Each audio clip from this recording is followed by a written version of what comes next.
கரும்பு ஏன் வைக்கணும்?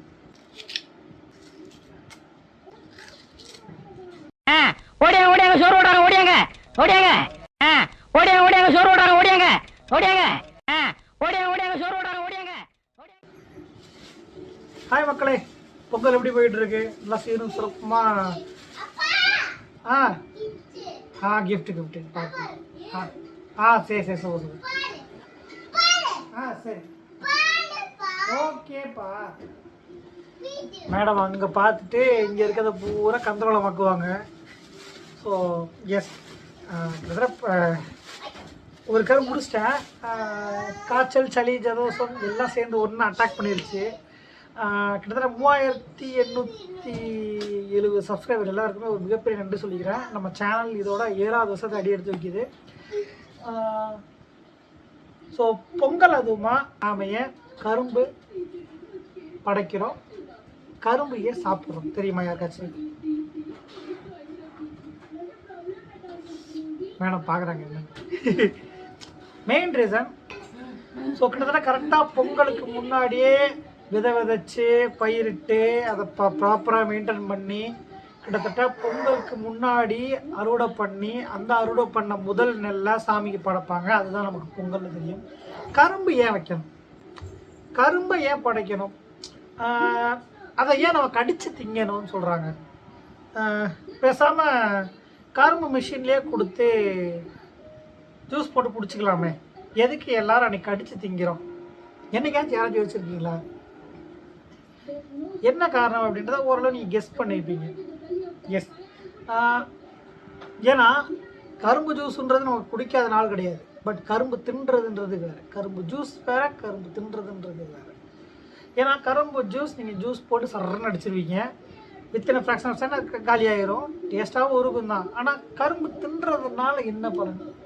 உண்மையாக சொல்லணும் அப்படின்னா நல்லா நிறைய நம்மளோட தாத்தா பாட்டிக்கு சொல்லியிருப்பாங்க, நுனி கரும்பில் பயங்கரமாக டேஸ்ட் இருக்கும். எத்தனை பேர் நுனிக்கரும்பு கடிச்சிருக்கீங்க இந்த 2 நாளில்? நுனிக்கரும்பு கடிச்சு தின்னவங்க யாராச்சும் இருந்தீங்க அப்படின்னா கமெண்ட்டில் சொல்லுங்கள் அந்த டேஸ்ட் எப்படி இருந்துச்சுன்னு. நானுமே நுனிக்கரும்பு சாப்பிடல. இது வந்து அதுக்கு மேலே இருக்கிற பாட்டு தான். ஸோ மெயின் காரணம் இதுதாங்க. ரொம்ப சிம்பிள் தான், கெஸ் பண்ணியிருப்பீங்க. வேணாம், ரொம்ப க்ளோஸ் தான், நல்லா இருக்காது. பல்லு தான். ஏன்னா நம்மகிட்ட இப்போ ரீசெண்டாக, அதாவது இன்றைக்கி இப்படி வரும் அப்படின்றது தெரிஞ்சு அந்த காலத்துலேயே பண்ணிக்காங்கன்னா, இப்போ அந்த காலத்தில் அவங்க எவ்வளோ புத்திசாலியாக இருந்திருப்பாங்க கொஞ்சம் வச்சு பாருங்களேன். ஏன்னா வருஷத்தில் ஒரு இடையாச்சு தன்னோட பல்லோட வலிமையை தெரிஞ்சுக்கணும் மனுஷன் அப்படின்றதுக்காக தான் கரும்பை படைச்சாங்க. கரும்பு படைச்சு அவனை தின்ன சொன்னதுக்கு காரணம், கடிச்சு தின்ன சொன்னதுக்கான காரணம் இதுதான். நீங்கள் நல்லா கவனித்து பார்த்தீங்கன்னா பல் வலிமை இல்லாத யாராக இருந்தாலும் கரும்பு திங்க மாட்டாங்க, பயப்படுவாங்க. அதுக்கு பின்னாடி சயின்ஸ் இதுதான். ஏன்னா அன்னைக்கு வந்து நம்ம வேப்பங்குச்சி, ஆலங்குச்சினே நல்லா குத்தி அழுத்தி தேய்ப்போம். நமக்கு வந்து அந்த என்ன சொல்கிறது, சொத்தப்பல், வீங்கின பல், அந்த கடவா பல், இந்த மாதிரி சொல்லுவாங்கல்ல, எனாபிள், அந்த மாதிரிலாம் பெயிண்ட்லாம் வர்றது. அந்த பெயிண்ட் அது வந்து ஒரு டெக்னிக்கலாக சொல்ல தரல.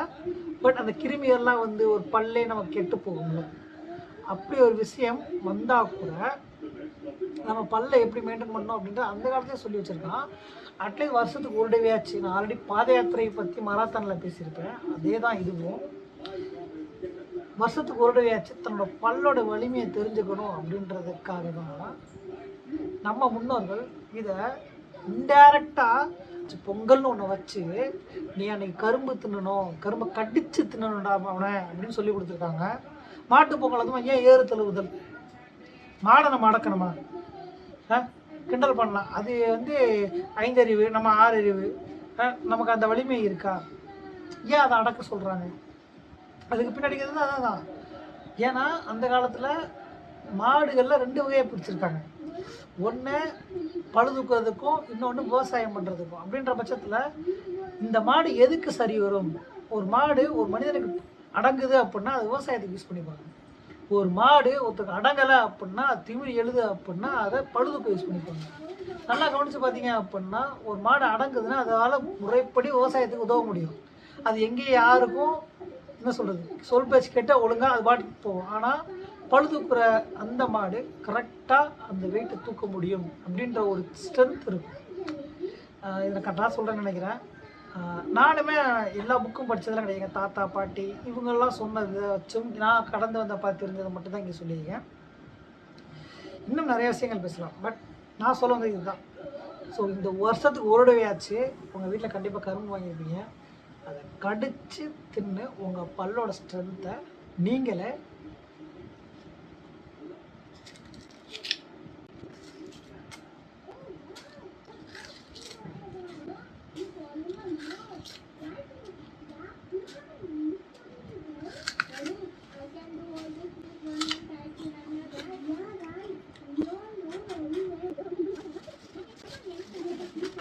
இதில் எடுத்து போட்டுறேன்.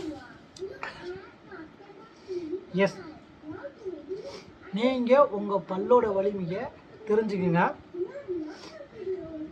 அது வலிமை இல்லை அப்படின்னா அது என்ன பண்ணணுமோ அந்த முறைப்படி பார்த்து சன்ரைஸ் குடிச்சிக்கோ முழிச்சிக்கோன்ற மாதிரி கரும்பு கடிச்சிக்கோ, உன் பல்லோட வலிமையை தெரிஞ்சுக்கோ.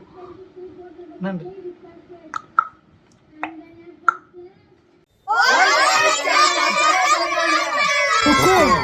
टाइगर का हुक्म।